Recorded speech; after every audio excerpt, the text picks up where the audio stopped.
তোমার সঙ্গে মা যখন আমার বিয়ের কথা বললেন,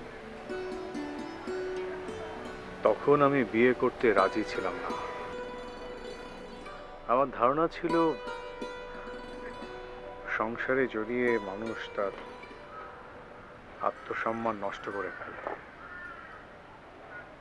আরো কি কি এমএ পাশ করবার জন্য আমি বাড়ি ছেড়ে চলে গেলাম। কিন্তু কোথায় যেন মনের মধ্যে একটা দ্বিধা রয়ে গেল। হঠাৎ হঠাৎ বইয়ের পৃষ্ঠায় আমি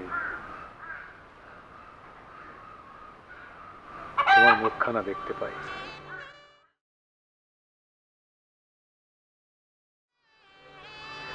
আমি চিরদিনই মেয়েদের ব্যাপারে একটু উদাসীন ছিলাম, কিন্তু হঠাৎ কি হলো?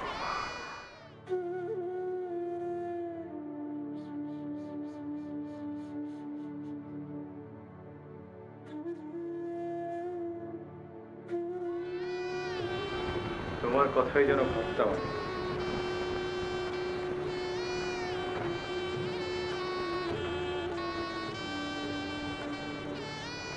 আমি সাঁতার কাটতে খুব ভালোবাসতাম। আমার বাসা থেকে নদী খুব দূরে ছিল। প্রায় ভোরে আমি নদীতে যেতাম সাঁতার কাটতে। এরকম কোনো এক ভোরের কথা, একজনকে দেখে বিস্ময় স্তব্ধ হয়ে গেল।